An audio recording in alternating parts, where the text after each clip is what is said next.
Olá pessoal, Ricardo Marocchio aqui novamente. Nessa aula nós vamos estudar o módulo de roteamento de URLs do ASP.NET Core, um recurso importantíssimo para criar aplicações com URLs organizadas e amigáveis aos mecanismos de indexação e busca. Veremos como atribuir middlewares a caminhos de URL que obedeçam a determinados padrões. Veremos também como criar rotas, definindo endpoints e padrões de roteamento de URLs com regras e validações para direcionar as requisições para o local de processamento adequado. Então vamos lá!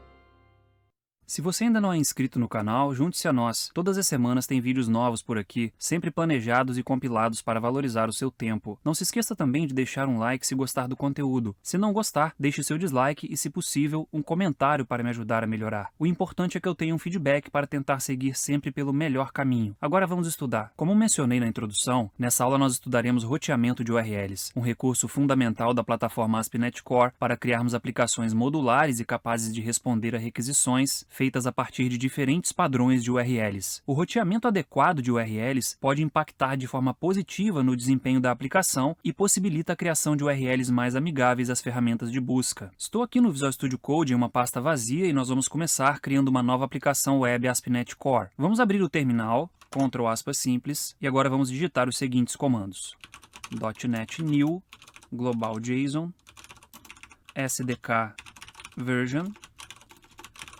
5.0.301, que é a última versão estável que está instalada em minha máquina. Agora eu vou digitar .NET New Web No HTTPS e o framework NET 5.0. O projeto foi criado e agora eu posso fechar o terminal. Aqui no projeto eu vou abrir a classe Startup. Eu vou remover esses comentários e agora eu vou remover também o corpo do método configure. Pronto, agora nosso pipeline não tem nenhum middleware. Vamos criar um middleware para usarmos com os recursos de roteamento que vamos estudar. Vou criar um arquivo chamado middleware consulta pop. Middleware consulta pop, de população. Agora vamos ao código desse middleware.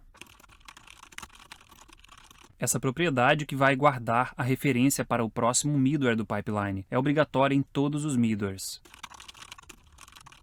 Esse é o método construtor, que recebe a referência para o próximo middleware via parâmetro para alimentar o atributo que guarda a referência para o próximo middleware, que é o atributo next.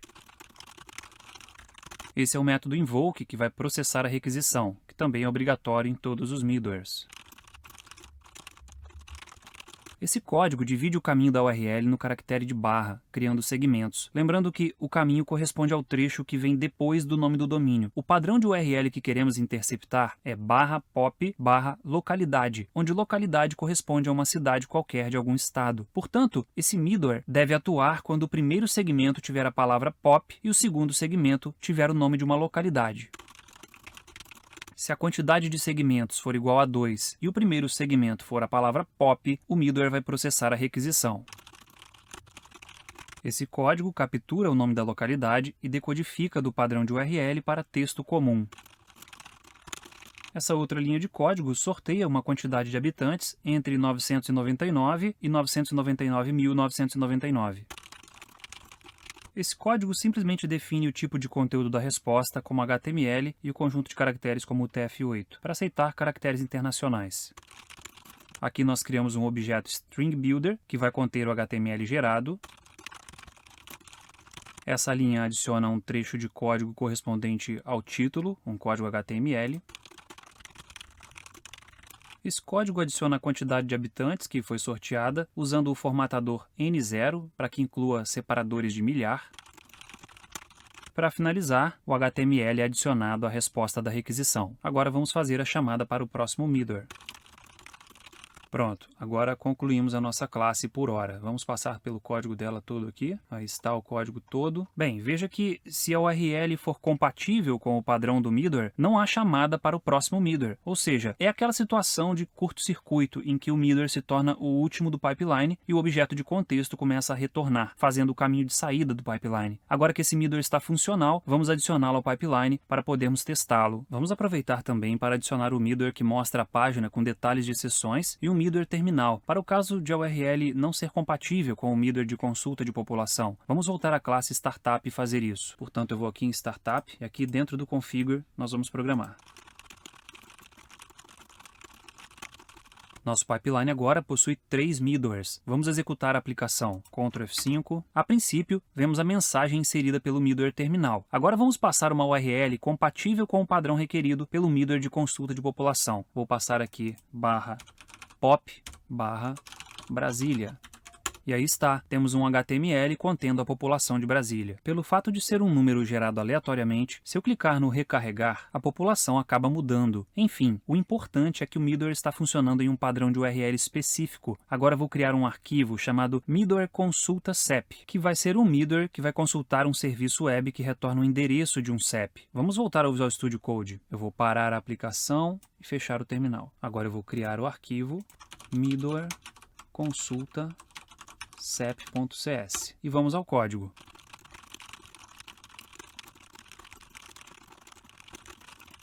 Até esse ponto, o código é praticamente idêntico ao middleware de consulta de população, exceto pelo fato de que o primeiro segmento deve ser igual a CEP para que o middleware processe a requisição.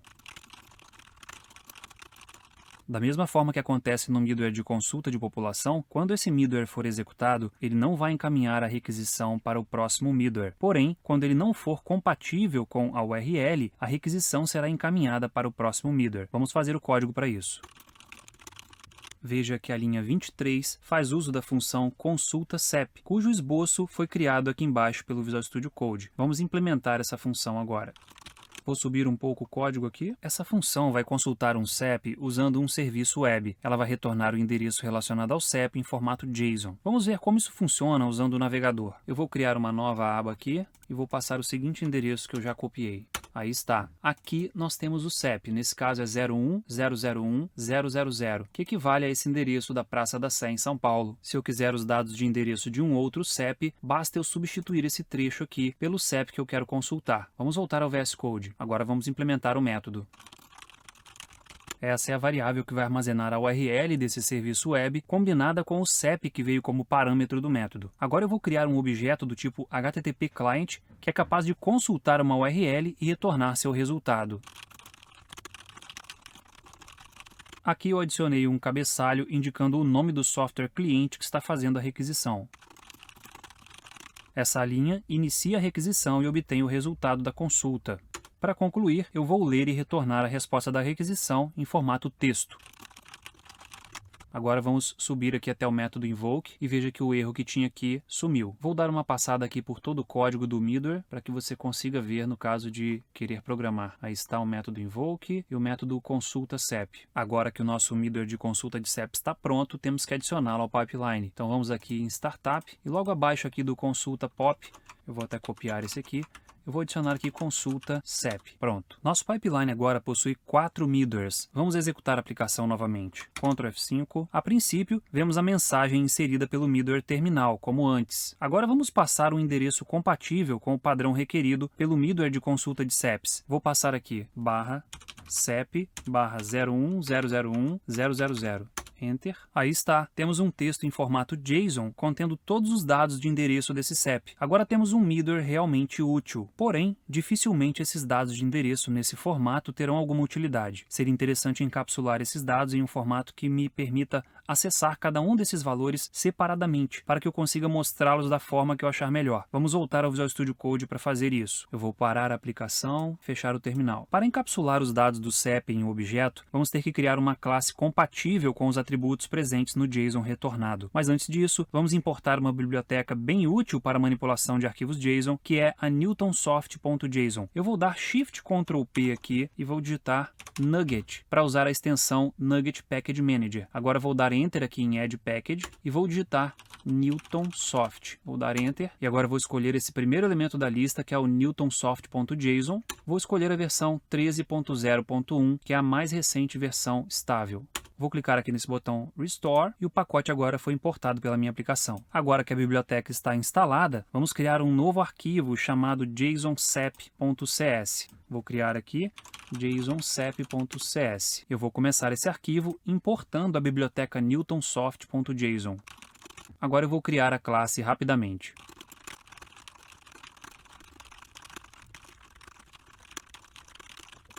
Essa classe tem uma propriedade para cada dado de endereço retornado pelo serviço web de consulta de CEP. Veja que eu usei o atributo JSON_Property para decorar as propriedades. Esse atributo permite associar o nome do campo presente nos dados JSON com a propriedade em questão aqui da classe. Feito isso, vamos voltar ao middleware de consulta de CEPs. Voltando aqui ao middleware, agora nós vamos modificar esse método consulta CEP para que ele retorne um objeto JSON CEP em vez de um texto em formato JSON. Vamos ao código.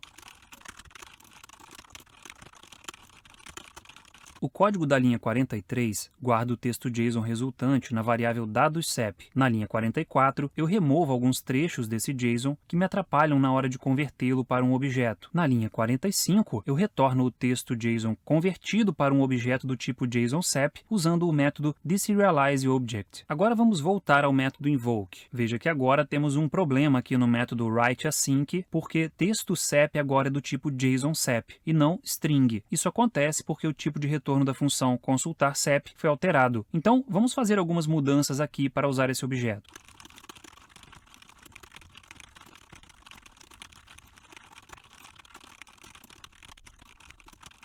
Pronto, agora estou recebendo o resultado de consulta CEP como um objeto do tipo JSON CEP e em seguida estou usando um objeto String Builder para montar um HTML personalizado para enviar como resposta da requisição. Veja que o último trecho de HTML gerado corresponde a um link que aponta para uma URL compatível com o middleware de consulta de população. Vou fazer uma correção aqui e vamos executar a aplicação novamente. Text HTML, agora Ctrl F5, agora eu vou navegar em /CEP/01001.000, vou dar Enter. E veja que o endereço agora é mostrado de forma diferente. Agora vamos clicar no link para consultar a população. Aí está, fomos redirecionados para a URL que é processada pelo middleware de consulta de população. Bem, até esse ponto, nós simplesmente recapitulamos uma parte do assunto da aula anterior, que é a criação de um middleware. Nas entrelinhas, vimos como consultar um serviço web que retorna dados JSON e como deserializar esses dados para um objeto. Agora vamos pensar em uma situação. Cada middleware de um pipeline é o responsável por decidir quando agir sobre uma requisição que passa pelo pipeline. Alguns middlewares verificam o cabeçalho da requisição ou o valor de um parâmetro, por exemplo. Porém, a maioria dos middlewares tenta encontrar uma URL compatível com algum padrão, como é o caso desse middleware que acabamos de fazer. Ele requer um caminho de URL no padrão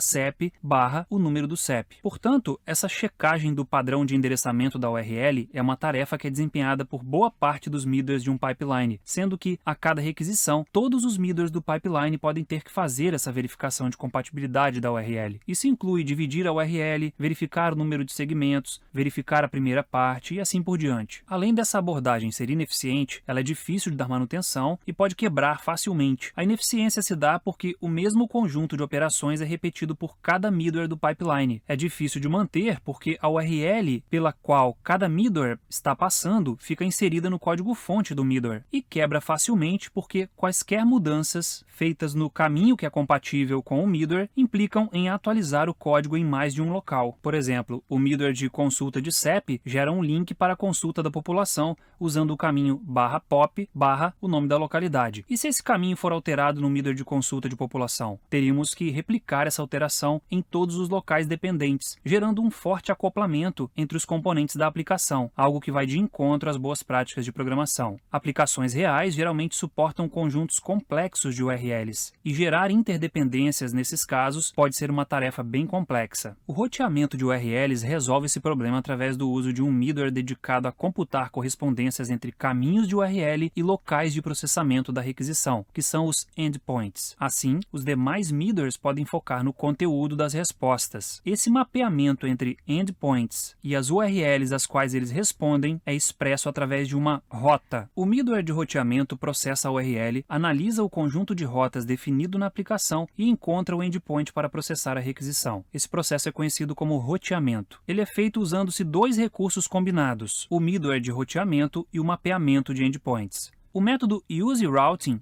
adiciona o middleware de roteamento e use endpoints é usado para se definir as rotas da aplicação. A cada requisição, as rotas são testadas comparando-se o caminho presente na URL com padrões definidos pelos endpoints. Vamos modificar nossa aplicação adicionando o middleware de roteamento e definindo uma rota simples. Vamos voltar ao Visual Studio Code. Agora eu vou parar a aplicação e vou fechar o terminal. Agora vamos aqui na classe Startup e aqui no método Configure nós vamos fazer o seguinte.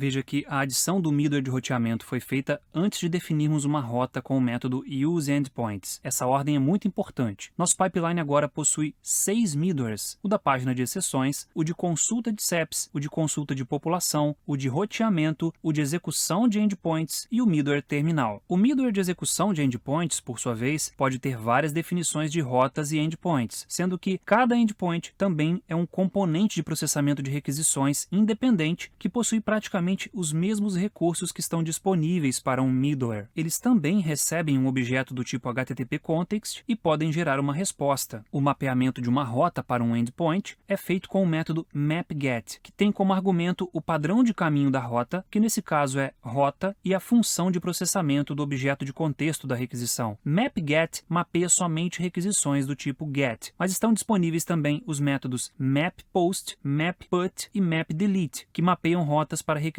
dos tipos post, put e delete, respectivamente. Tem também o map, que mapeia uma rota para requisições de todos os tipos, e tem o mapMethods, que permite mapear uma rota para alguns métodos apenas. Agora vamos rodar a aplicação para vermos o resultado. Ctrl F5. A princípio, o middleware terminal processou a requisição. Vamos navegar em /rota.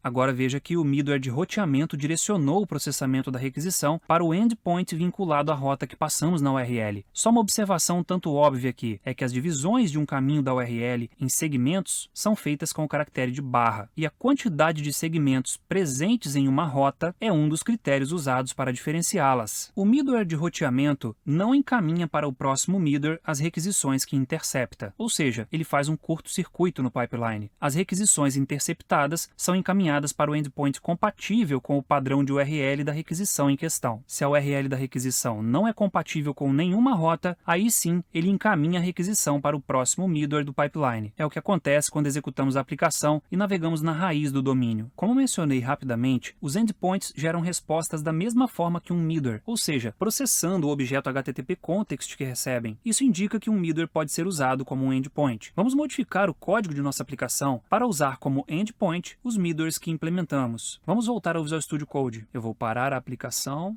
e vou fechar o terminal. Agora eu vou comentar esses dois códigos aqui e vou adicioná-los como endpoints. Portanto, eu comentei as inclusões dos middlewares no pipeline e mapeei duas rotas usando os middlewares como endpoints, usando uma chamada ao método invoke dos middlewares. Mas veja que temos um problema na instanciação dos middlewares. Isso acontece porque eles requerem um parâmetro do tipo requestDelegate no construtor, indicando quem é o middleware subsequente do pipeline. Como isso não faz sentido dentro de um endpoint, porque ele não encaminha requisições para middlewares subsequentes, vamos criar construtores nessas classes de middleware que não precisem de parâmetros. Vamos fazer isso. Eu vou aqui no middleware consulta CEP e vamos criar um construtor aqui. Pronto, agora vamos aqui em consulta POP e vou fazer a mesma coisa. Pronto, vamos voltar ao endpoint e veja que os erros foram corrigidos. Vamos analisar esses mapeamentos. A rota /pop/Curitiba foi mapeada para o middleware de consulta de população e a rota /CEP/010010000 foi mapeada para o middleware de consulta de CEP. Vamos rodar a aplicação novamente para testarmos. Ctrl F5. A princípio, a requisição é processada pelo middleware terminal. Vamos entrar com o caminho /pop/Curitiba-SC. Aí está, a rota foi processada pelo middleware de consulta populacional. Agora vamos entrar com o caminho /CEP e o valor vai ser 010010000.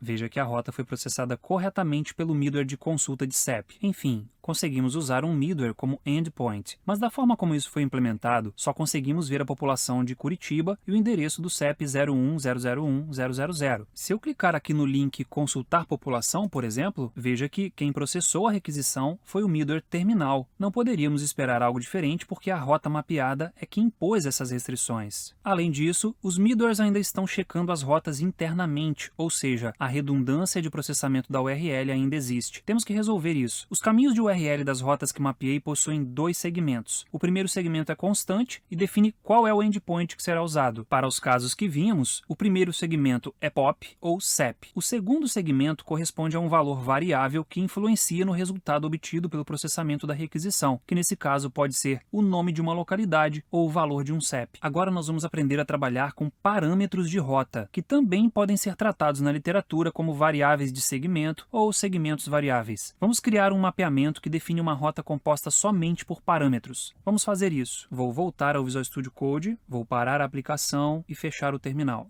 Agora eu vou mapear mais um endpoint. Vou clicar aqui e vamos ao código.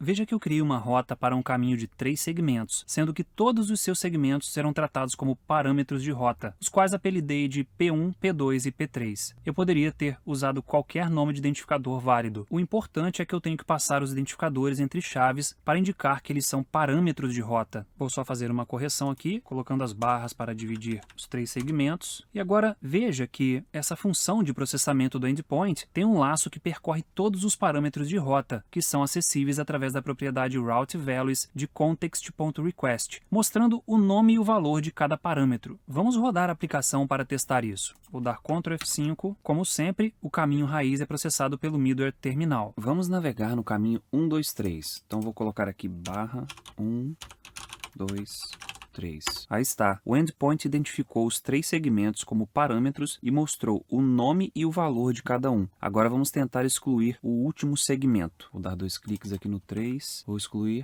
Veja que agora o processamento foi feito pelo middleware terminal. Vamos analisar por que isso aconteceu. A primeira rota requer 3 segmentos, portanto essa URL não é compatível. A segunda requer 2 segmentos, mas o primeiro tem que ter o valor POP, portanto também não é compatível. A terceira rota é semelhante à segunda, mas requer o primeiro valor igual a CEP, sendo também incompatível. Portanto, só restou o middleware terminal, que foi quem produziu a resposta. Quando o middleware de roteamento processa a URL de uma requisição, ele encontra todas as rotas compatíveis e atribui uma pontuação a cada uma delas, usando critérios diversos baseados no número de segmentos e no formato de cada segmento. A rota mais específica é a que vai processar a requisição. Segmentos constantes têm preferência sobre segmentos variáveis. Os segmentos variáveis podem ter restrições, como a obrigatoriedade de ser um número inteiro, por exemplo. Nesse caso, segmentos com restrições têm precedência sobre segmentos sem restrições. Se duas rotas tiverem a mesma pontuação, uma exceção será lançada, indicando um problema de rotas ambíguas. Mais adiante, veremos como tratar essa situação. Bem, agora que vimos que é possível obter o valor de um segmento variável usando context.request.routeValues, vamos fazer uso desse recurso para que nossos middlewares não tenham mais que ficar verificando se a URL é compatível. Vamos começar pelo middleware de consulta de população. Vamos voltar ao Visual Studio Code. Agora eu vou parar a aplicação e fechar o terminal. Agora vamos ao código. Vou abrir aqui o middleware de consulta de população e aqui no início do método invoke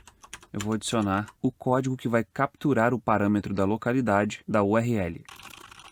Pronto, agora eu posso remover todo o código relacionado ao tratamento da URL. Então eu vou selecionar esse trecho todo aqui, vou remover, posso remover isso aqui também e vamos formatar aqui a indentação. Vou tirar esse else aqui. Pronto. Portanto, eu substituí todo o código que processava a URL pelo parâmetro local que é capturado da rota. O mapeamento da rota faz o restante do trabalho para garantir que esse middleware seja acionado somente se o caminho iniciar com POP e tiver 2 segmentos. Feito isso, vamos modificar a definição da rota para que o segundo segmento corresponda a um parâmetro com o nome local. Vamos lá no método configure. Vou aqui na classe startup e aqui no método configure nós vamos fazer a modificação. Em vez de passar aqui um valor constante, eu vou passar o parâmetro de rota local. Agora eu vou dar Ctrl F5 para testar. Aí está. Agora eu vou navegar aqui em barra pop barra Manaus. A população de Manaus é mostrada. Agora vamos substituir Manaus por Fortaleza. Fortaleza. Aí está, a população de Fortaleza é mostrada. Agora temos uma rota mapeada para o middleware de consulta de população. Vamos voltar ao Visual Studio Code para fazer a mesma coisa na rota para o middleware de consulta de CEP. Eu vou parar a aplicação e vou fechar o terminal. Agora vamos abrir o middleware de consulta de CEP e vamos modificar o método invoke para ler um parâmetro de rota com o nome CEP. Vou fazer isso aqui no início. Como o CEP não contém caracteres especiais, como espaço e outros símbolos, como hífen e barra, eu não preciso de usar o método de decodificação de URL. Agora vamos remover todo esse trecho aqui que processava a URL.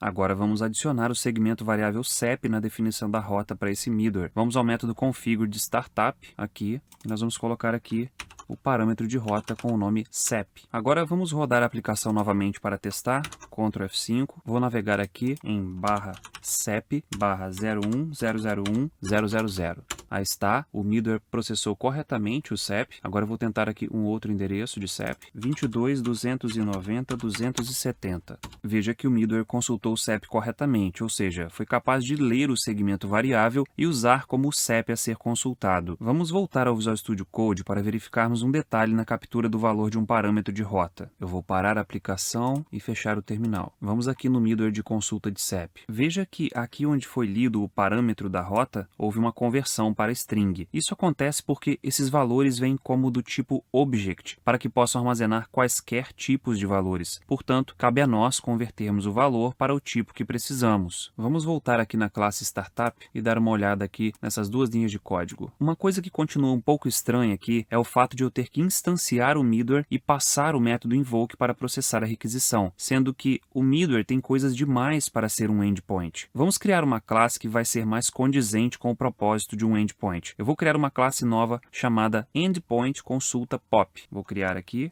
endpoint consulta pop.cs. Agora eu vou copiar o código do middleware de consulta de população e vou colar nessa classe. Então eu vou abrir aqui, Ctrl A, Ctrl C e vou colar aqui dentro. Vamos fazer algumas modificações no código. Vou subir aqui e vou trocar aqui para endpoint consulta pop, o nome da classe. Agora eu vou remover tudo e deixar só o método invoke. Vou remover isso aqui. Pronto. Vou renomear invoke para endpoint e agora eu vou definir tanto a classe quanto o método como estáticos. Para concluir, eu vou remover a execução do delegate next, que não faz sentido para um endpoint. Então eu vou tirar isso aqui. Pronto, agora podemos modificar a definição da rota de consulta de população para que passe a fazer uso desse endpoint em vez do middleware. Vamos fazer isso. Vou na classe Startup e aqui no mapeamento da rota POP eu vou trocar para o seguinte. Ok, agora vamos repetir todo esse procedimento para a consulta de CEP. Vou criar um novo arquivo chamado endpoint consulta CEP. Então criei aqui endpoint consulta CEP. Agora eu vou copiar o código do middleware de consulta de CEP e vou colar aqui. Middleware de consulta de CEP, Ctrl A, Ctrl C e vou colar aqui. Vamos modificar esse código colado, começando pelo nome da classe, que vai ser endpoint consulta CEP. Agora eu vou remover todo esse trecho aqui referente ao middleware, que não é mais necessário, e vou remover também a chamada para o próximo middleware. Agora eu vou definir a classe como estática e o método também. E vou renomear o método para endpoint. E para concluir, vou definir também o método consulta CEP como estático. Agora eu vou dar uma modificada nesse endpoint, retornando um erro 404 quando o CEP consultado não gerar resultados. Eu sei que quando um CEP não é encontrado pelo serviço web, o JSON retornado contém um atributo chamado erro. Então eu vou começar modificando o método consultar CEP. Aqui no fim do método eu vou fazer o seguinte. Então, se o texto retornado contém um atributo JSON erro, a função consulta CEP retorna null. Caso contrário, retorna o objeto JSON CEP preenchido. Agora vamos ao método endpoint. Vou subir aqui um pouco. Agora, se esse objeto retornado for nulo, vamos retornar um erro 404. Caso contrário, retorna o HTML. Vamos fazer isso. Agora sim, concluímos nosso endpoint de consulta de CEP. Vamos alterar a rota CEP para apontar para esse endpoint. Vamos lá na classe Startup e aqui nós vamos apontar para o endpoint. Vou colocar aqui endpoint consulta CEP.endpoint. endpoint. Agora podemos dizer que temos um mapeamento de URLs organizado e que 2 dos problemas que apontei anteriormente foram sanados. A eficiência foi melhorada porque a URL é processada somente pelo middleware de roteamento e ficou mais fácil de ver as URLs que cada endpoint suporta porque o padrão de URL definido na rota indica claramente como elas são e para onde apontam. Agora vamos ver como modificar uma rota sem que isso afete middlewares que dependam dessa rota. O middleware de consulta de CEP tem uma dependência forte do middleware de consulta de população, porque para gerar o link consultar população, ele usa um caminho de rota fixo, que é o POP. Vamos dar uma olhada aqui. Middleware de consulta de CEP, e aqui está. Ele depende desse caminho POP. A mesma coisa acontece aqui no endpoint. Também depende do caminho POP. Se esse caminho mudar, o link vai deixar de funcionar. Para resolvermos esse problema, podemos dar um nome para as rotas criadas e acessá-las através de seus nomes. Vamos voltar ao método configure, aqui em Startup, aqui no configure. E agora vamos adicionar um código ao mapeamento da rota do middleware de consulta de população. Eu vou dar um Enter aqui, fazer na linha de baixo. Agora a rota para consulta de população tem um nome. O método withMetadata permite acrescentar metadados ao resultado de um mapeamento de rota, como fiz aqui. Nesse caso, passei apenas o nome da rota usando um objeto do tipo routeNameMetadata, que é específico para esse fim. Agora eu consigo acessar essa rota através de seu nome e gerar um link compatível com ela. Vamos fazer isso na classe do endpoint de consulta de CEP. Vou abrir ele aqui e vou começar importando um namespace aqui em cima. Agora aqui embaixo, na parte que gera o link, eu vou fazer o seguinte. Então, a primeira coisa que fiz foi adicionar o namespace microsoft.extensions.dependencyInjection nos usings, senão esse método getService não funciona. Logo em seguida, no método endpoint, eu criei um objeto que chamei de gerador link do tipo linkGenerator, obtendo sua instância do container de serviços do ASP.NET Core, o mesmo usado pelo recurso de injeção de dependência. Depois eu usei o método getPathByRouteValues para gerar uma URL compatível com a rota de nome consulta POP, passando a variável localidade ao parâmetro local da rota. Esse método também requer o objeto de contexto como primeiro parâmetro. Por fim, eu fiz uma interpolação de strings com a URL gerada no link que direciona para a consulta da população. Vamos rodar a aplicação, Ctrl F5, e vamos ver se está tudo funcionando corretamente. Vou navegar aqui no caminho /cep /01001.000. Agora eu vou clicar aqui no link consultar população e aí está, o link está funcionando normalmente. Agora vamos voltar ao Visual Studio Code novamente. Vou parar a aplicação e fechar o terminal. Eu vou alterar propositalmente a rota de consulta de população. Então vamos aqui no método configure e vamos alterar a rota, em vez de pop aqui, eu vou colocar AB de habitantes. Agora vamos rodar novamente a aplicação. Agora eu vou no caminho /cep /01001.000 e vou clicar no link consultar população. Veja que a URL agora mostra AB no primeiro segmento da URL e tudo continua funcionando perfeitamente, ou seja, a mudança na rota não quebrou o endpoint de consulta de CEP que depende dela. Agora nós vamos ver algumas formas mais elaboradas para se definir padrões de rotas. Vamos voltar ao Visual Studio Code. Vou parar a aplicação e fechar o terminal. Os parâmetros de rota que usamos até aqui ocupam um segmento inteiro da URL. Porém, um único segmento de URL pode conter mais de um parâmetro de rota. Vamos fazer uma alteração no mapeamento dessa rota que aceita 3 parâmetros aqui em cima. Eu vou comentar essa daqui, vou copiar e colar aqui embaixo. Agora eu vou modificar isso aqui. Veja que agora essa rota vai corresponder a URLs com 2 segmentos, sendo que o primeiro segmento deve ser arc, de arquivo, e o segundo deve ter um valor qualquer, seguido por um ponto e por outro valor qualquer. Esse é um padrão comum para se processar nomes de arquivos. Vamos rodar a aplicação novamente para testar essa rota. Ctrl F5. Agora vamos navegar no caminho /arc /página.html. Veja que os parâmetros foram corretamente extraídos. O primeiro parâmetro tem nome ext e é igual a HTML, e o segundo parâmetro tem nome arquivo e é igual a página. Observe que os parâmetros foram lidos da direita para a esquerda. Isso acontece quando um único segmento tem mais de uma variável, ou mais de um parâmetro. Agora vamos ver mais uma possibilidade interessante, que é a definição de valores iniciais para os parâmetros. Mas antes, vamos navegar até o caminho AB.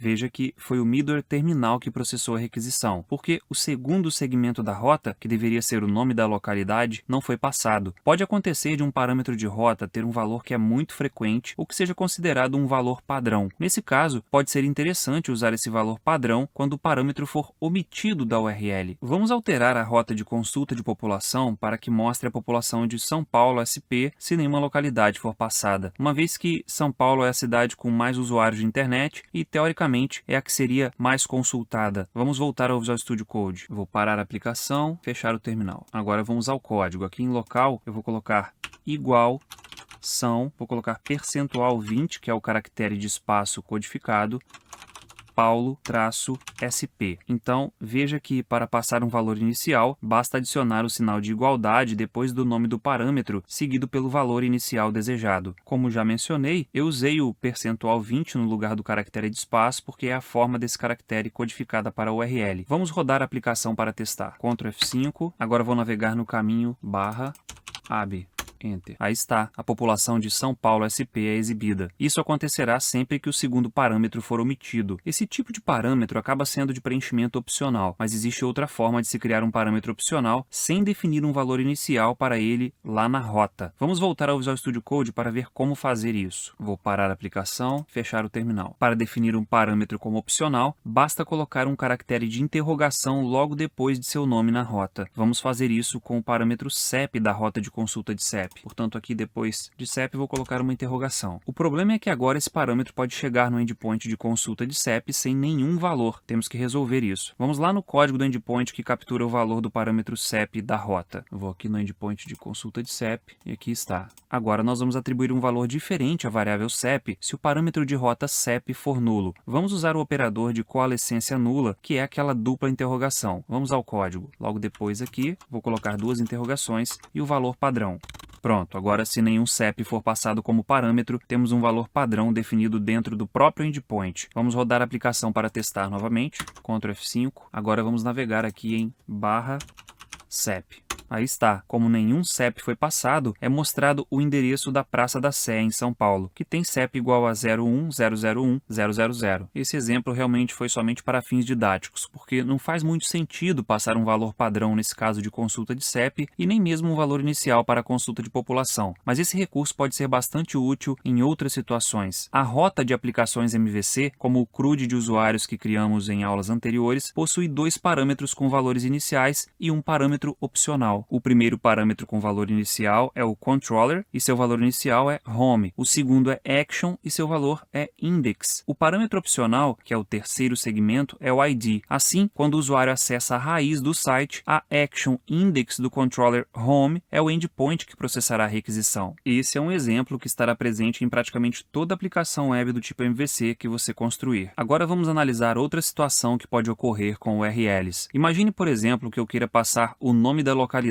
com uma barra separando a cidade e o estado ao consultar a população, e não um hífen, como estamos fazendo. Vamos fazer isso para ver o que acontece. Vamos voltar ao Visual Studio Code para restaurar a rota que intercepta URLs de 3 segmentos. Eu vou parar a aplicação, fechar o terminal, e aqui em Startup eu vou comentar esse trecho e descomentar esse aqui. Pronto, agora vamos dar Ctrl F5 para rodar a aplicação novamente. Agora vamos analisar outra situação que pode ocorrer com URLs. Imagine, por exemplo, que eu queira passar o nome da localidade com uma barra separando a cidade e o estado ao consultar a população, e não um hífen, como estamos fazendo. Vamos fazer isso aqui para ver o que acontece.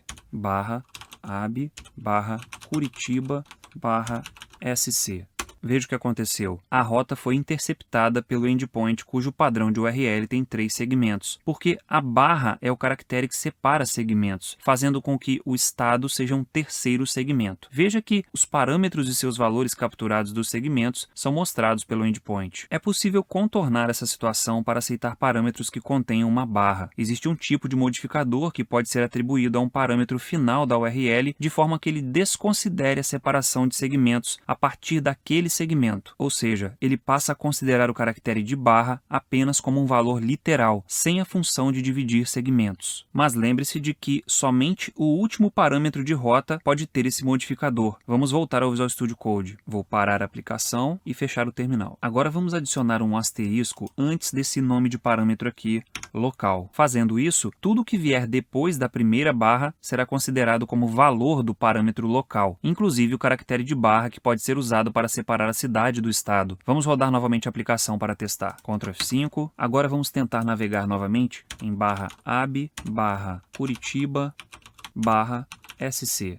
Aí está. Agora o endpoint de consulta de população é que processou a requisição. A rota dele tem prioridade em relação à rota que intercepta URLs com 3 segmentos, porque o primeiro segmento da rota de consulta de população é uma constante, enquanto o primeiro segmento da rota para 3 segmentos é um parâmetro. E como já mencionei, segmentos constantes têm prioridade em relação a segmentos variáveis, caso o critério do número de segmentos dê empate. Esse recurso poderia ser usado, por exemplo, para que o próprio endpoint processe internamente um parâmetro que contenha o caractere de barra, provendo outro papel para esse caractere. Agora nós sabemos como criar rotas com parâmetros. Porém, se em um parâmetro como o da consulta de CEP for passado um valor incompatível com o CEP, teremos um resultado indesejado. Portanto, agora nós veremos como aplicar restrições aos parâmetros de uma rota, para que eles não aceitem qualquer coisa como valor. Como eu disse, o parâmetro CEP da rota de consulta de CEP, por exemplo, aceita um valor de qualquer tamanho e contendo qualquer tipo de caractere, quando deveria suportar valores com 8 caracteres numéricos para funcionar corretamente. Vamos restringir esse parâmetro para que ele só aceite valores nesse formato. Vamos voltar ao Visual Studio Code. Eu vou parar a aplicação, fechar o terminal. Agora vamos fazer a seguinte modificação aqui no parâmetro CEP. Eu simplesmente adicionei uma regra de validação ao parâmetro CEP usando uma expressão regular. Agora vamos rodar a aplicação novamente. Ctrl F5, vamos navegar aqui em /CEP. Veja que o endpoint continua respondendo mesmo sem passar o CEP no segundo segmento, como já fazia antes. Agora vamos passar um CEP incompleto aqui. 1, 2, 3, 4, 5. Veja que a requisição foi processada pelo middleware terminal, porque, apesar do primeiro segmento ser compatível com a rota de consulta de CEP, o segundo segmento deixou de ser. Ele não possui os 8 dígitos, conforme foi definido pela restrição baseada em expressão regular aplicada ao parâmetro. Agora vamos passar um CEP com 8 dígitos. Vou colocar aqui 22, 290, 270. Aí está. Agora a rota de consulta de CEP foi acionada corretamente. Restringir um parâmetro usando expressão regular é uma entre várias formas possíveis de restrições de parâmetros de URL. Vamos dar uma olhada nas possibilidades. Vou abrir uma nova aba do navegador e vou colocar aqui um endereço. Eu vou deixar esse endereço na descrição do vídeo. Agora, descendo aqui, nós temos vários tipos de restrições aplicáveis a parâmetros. Veja que nós temos restrições para deixar um parâmetro como inteiro, booleano, datetime, decimal, double, float, GUID, long, min-length para um tamanho mínimo, max-length para um tamanho máximo, length para um conjunto de caracteres de tamanho mínimo, length com min-max para definir com tamanho mínimo e máximo, min para valor mínimo inteiro, max para valor máximo inteiro,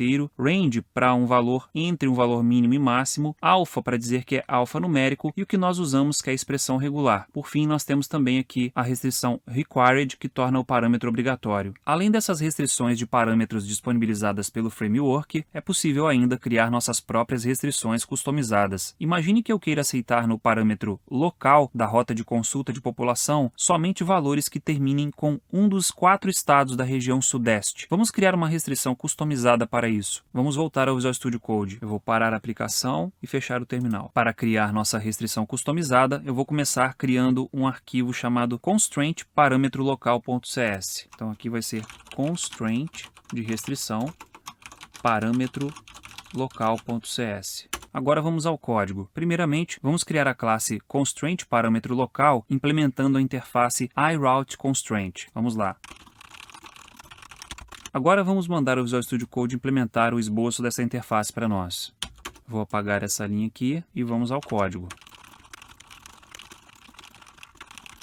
eu usei um vetor de strings estático para armazenar os estados da região sudeste. Em seguida, eu capturo o valor do parâmetro que vai ser validado e armazeno na variável valor parâmetro. Depois eu verifico se esse valor está presente no vetor de estados, retornando o resultado lógico dessa verificação. Agora temos que ver como usar essa restrição. Vamos ao método Configure Services da classe Startup. Aqui está. Agora vamos adicionar o seguinte código aqui no método. Esse código adiciona a restrição ao container de injeção de dependência em uma coleção especial para restrições desse tipo. Agora podemos usá-la na rota, bastando passar o nome da restrição precedido de 2 pontos logo depois do nome do parâmetro. Vamos ao código. Vou descer um pouco aqui. Aqui na definição da rota local, eu vou colocar a restrição. 2 pontos, parâmetro local. Agora vamos rodar a aplicação para testar. Ctrl F5, aí está. Eu vou fechar aqui rapidamente algumas dessas abas. Pronto. E agora vamos navegar aqui em /ab/Curitiba-SC. Observe que a rota de consulta de população não foi usada. O middleware terminal é que processou a requisição. Vamos trocar o hífen por uma barra. Vou trocar aqui o hífen. Agora veja que o endpoint que processa 3 segmentos foi selecionado, porque nenhuma outra rota compatível foi encontrada. Agora vamos trocar o SC por SP. E aí está. Como o SP está na lista de estados permitidos da restrição customizada que criamos, a rota de consulta de população se tornou compatível com a URL. Portanto, vimos que nossa restrição customizada funcionou. Agora vamos analisar mais uma situação possível de acontecer quando programamos rotas. Eventualmente, pode acontecer de 2 rotas terem a mesma precedência de escolha pelo middleware de roteamento, gerando uma exceção na aplicação por ambiguidade de rotas. Em casos como esse, é possível indicar programaticamente uma ordem de precedência entre rotas que possam apresentar esse problema. Para verificar isso, vamos criar 2 rotas que podem ser ambíguas para vermos como resolver o problema. Vamos voltar ao Visual Studio Code. Vou parar a aplicação e fechar o terminal. Agora vamos mapear 2 novos endpoints na aplicação. Logo antes da definição do mapeamento da rota de 3 parâmetros, esse aqui, a gente vai fazer o código. Temos aqui 2 rotas com padrões de URL bem semelhantes. Ambas têm o primeiro segmento com o valor num e o segundo segmento variável. A única diferença é que o segmento variável de um aceita um parâmetro inteiro e o do outro aceita double. Agora vamos rodar a aplicação. Ctrl F5, eu vou navegar até /num/set. Veja que uma exceção foi lançada, indicando que há uma ambiguidade de correspondência de rota. Isso acontece porque o número 7 pode ser convertido tanto para inteiro quanto para double, sendo compatível com as 2 rotas. Agora, em vez de 7, vamos passar o valor 7.5. Veja que agora não há ambiguidade, porque 7.5 não pode ser convertido para inteiro, sobrando somente a rota que trata números do tipo double. Para evitar que esse problema ocorra, vamos definir uma ordem de precedência de seleção de rota programaticamente. Assim, se uma ambiguidade ocorrer, a ordem definida será o critério de seleção. Vamos voltar ao Visual Studio Code. Eu vou parar a aplicação e fechar o terminal. Agora vamos adicionar uma ordem de precedência às rotas que podem ser ambíguas. O método add permite adicionar uma propriedade order às rotas, sendo que, em caso de ambiguidade, a rota com menor ordem vai ser selecionada. Vamos rodar a aplicação novamente. Ctrl F5, agora eu vou navegar até /num/set, que é a rota que estava apresentando o problema de ambiguidade. Aí está. Agora a aplicação consegue resolver qual é a rota que deve ser selecionada. Nem todas as ambiguidades são tão simples de serem resolvidas, mas o importante é que esse é mais um recurso que podemos usar para evitar esse problema. Bem, com isso a gente conclui nossos estudos sobre roteamento de URLs no ASP.NET Core. Vimos praticamente todos os recursos disponíveis dessa parte do framework. Na próxima aula, estudaremos de forma específica mais um recurso importante do ASP.NET Core, que é a injeção de dependência. Peço que você não saia sem deixar um like se tiver gostado desse conteúdo, e aproveite também para se inscrever no canal se ainda não for inscrito. Se tiver alguma dúvida, crítica, elogio ou sugestão, deixe aí nos comentários, eu sempre leio todos eles. Mais uma vez, te agradeço imensamente pela confiança em meu trabalho. Fique com Deus, tenha um ótimo dia e até o próximo vídeo.